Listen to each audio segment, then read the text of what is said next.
जय Hind. Live times आप देख रहे हैं और मैं हूं आपके साथ स्वाति आर्य। स्वागत है आप सभी का बुलेटिन में। बुलेटिन की शुरुआत करेंगे और सबसे पहले बात दिल्ली एनसीआर की। दिल्ली एनसीआर की हवा लगातार खराब होती हुई नजर आ रही है। आपको बता दें कि दिल्ली में एयर क्वालिटी इंडेक्स आज भी गंभीर श्रेणी में पहुंच चुका है। दिल्ली का औसतन AQI 432 पर जा पहुंचा है। एनसीआर के अधिकांश इलाकों में स्मॉग की चादर देखी जा सकती है। दिल्ली की 14 जगहों पर AQI ज्यादा खराब श्रेणी में पहुंच चुका है। सफर के आंकड़ों के अनुसार आपको बता दें कि सुबह 6 बजे दिल्ली का AQI 432 दर्ज किया गया, जिसे गंभीर श्रेणी में माना जाता है। बुधवार की शाम 4 बजे 418 दर्ज किया गया था। केंद्रीय प्रदूषण नियंत्रण बोर्ड यानी कि CPCB के आंकड़ों के अनुसार दिल्ली के अधिकांश क्षेत्रों में AQI का स्तर गंभीर दर्ज किया गया और लोगों को कोई राहत मिलती हुई नजर नहीं आ रही है। मौसम विभाग ने आज के लिए ऑरेंज अलर्ट भी जारी किया हुआ है। मतलब ये कि आज भी राहत की सांस नहीं मिलेगी दिल्ली एनसीआर के लोगों को। अब तक मिल रही जानकारी के मुताबिक शुक्रवार से हवा की रफ्तार थोड़ी बढ़ेगी, तो तब मामूली राहत जरूर लोगों को मिल सकती है। और इस बीच ये 3 तस्वीरें भी हम आपको दिखा रहे हैं दिल्ली के अलग अलग इलाकों की। पहली तस्वीर इंडिया गेट की है, दूसरी तस्वीर मंडी हाउस और तीसरी तस्वीर अक्षरधाम मंदिर की हम आपको दिखा रहे हैं। तमाम जगहों पर इन तस्वीरों में आप देख सकते हैं पॉल्यूशन जो है वो साफ देखने को मिल रहा है। विजिबिलिटी कम हो चुकी है और दिन में भी लाइटों का सहारा लोग लेते हुए नजर आ रहे हैं। तो तमाम जगहों की तस्वीरें आपके टीवी स्क्रीन पर हैं। तो दिल्ली के इन इलाकों का बुरा हाल है। तो कौन कौन से वो इलाके हैं वो भी आपको बता रहे हैं। द्वारका, जहांगीरपुरी, मुंडका, इसी के साथ ही नजफगढ़, लाजपत नगर, पड़पड़गंज, पंजाबी बाग, RK पुरम, रोहिणी। इसके अलावा दिल्ली के 14 इलाकों में एयर क्वालिटी इंडेक्स जो है वो 450 के पार हो चुका है। तो आनंद विहार, अशोक विहार, बवाना, ये तमाम वो इलाके हैं जहां पर दिल्ली में सबसे ज्यादा एयर क्वालिटी इंडेक्स पहुंच चुका है और यहां पर पॉल्यूशन से, प्रदूषण से लोगों को लगातार परेशानियां झेलनी पड़ रही है। अब इस दौरान किन किन बातों का ध्यान रखें? देखिए, धूल मिट्टी और धुएं वाले इलाकों में ना जाएं, घर में एयर प्यूरिफायर लगवाएं, इसी के साथ ही ज्यादा ट्रैफिक वाले इलाकों में ना जाएं,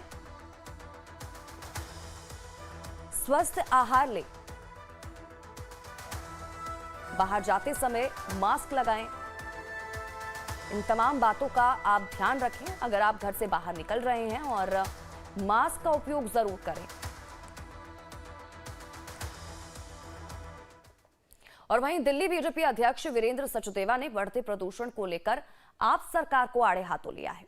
वीरेंद्र सचदेवा ने कहा है कि दिल्ली की हालत बहुत चिंताजनक है और उन्होंने क्या कुछ कहा इस दौरान आपको सुनवाते हैं। 1 जनवरी से आज 14 नवंबर तक एक भी दिन ऐसा नहीं गया है जब AQI 50 से नीचे गया। पोल्यूशन दिल्ली में 12 महीने की प्रॉब्लम है, लेकिन इस मौसम में क्योंकि नमी का मौसम है पोल्यूशन की मात्रा बढ़ जाती है। और दिल्ली में पोल्यूशन का मेन रीज़न PM 2.5 है।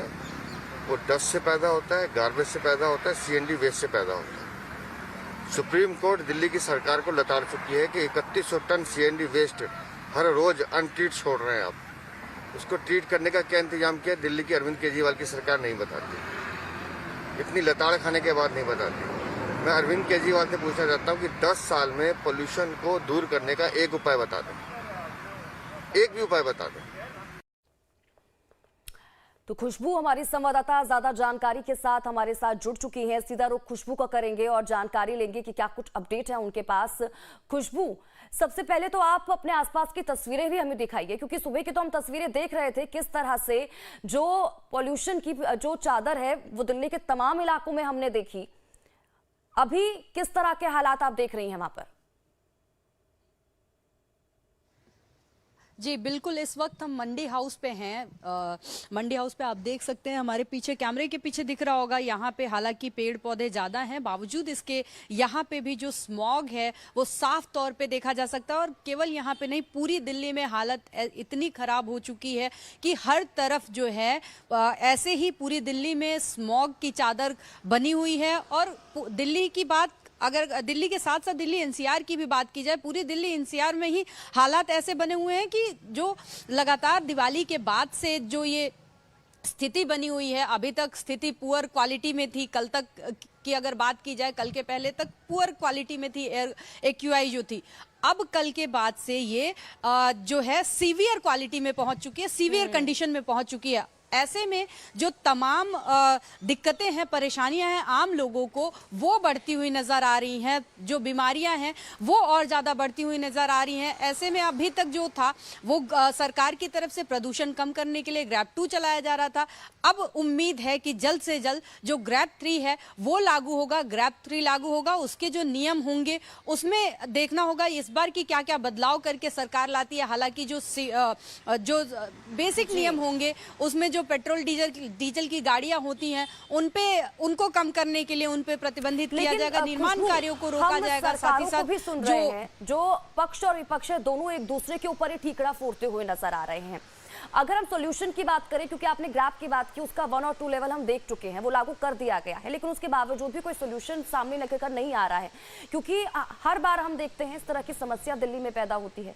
दिल्ली एनसीआर के लोगों को इससे जूझना पड़ता है, 2-4 होना पड़ता है। और कुछ साल पहले का अगर हम दिल्ली का समय देखें तो उस वक्त फॉग होता था, जो हम धुंध जिसको कहते हैं, लेकिन अब फॉग की जगह स्मॉग दिल्ली की हवा में घुलता जा रहा है। और सबसे ज्यादा जो असर पड़ता है वो हम देखते हैं आम जनता को के ऊपर पड़ता हुआ नजर आता है। तो सरकार कर क्या रही है? जी बिल्कुल, अगर बात की जाए सरकार क्या कर रही है, जैसा कि आपने सवाल पूछा, सरकार जो जितने दावे करती है वो जमीनी हकीकत आप पूरी दिल्ली में घूम के देख लीजिए। जो एंटी स्मोक गन होते हैं कि चलाया जा रहा है, पानी का छिड़काव किया जाता है, कहीं भी आप बहुत ही छोटे लेवल पे देखेंगे अगर गाड़ियां चल रही हैं, एंटी स्मॉग जो इनकी मशीनें हैं एंटी स्मॉग वो खराब पड़ी हुई हैं। जो पूरी तरीके से एक तरीके से पूरी व्यवस्था ही ध्वस्त पड़ी हुई है। केवल दावे जो हैं, कागजी दावे हैं, वो देख सकते हैं आप, लेकिन जो जमीनी हकीकत है सरकार की तरफ से क्या कुछ किया जाता है, पानी का छिड़काव किया जाता है स्मॉग को कम करने के लिए। शुक्रिया तमाम जानकारी के लिए और हमारे साथ जुड़ने के लिए। आप नजर बनाए रखें, आपसे आगे भी जुड़ेंगे, अपडेट्स लेते रहेंगे। बढ़ते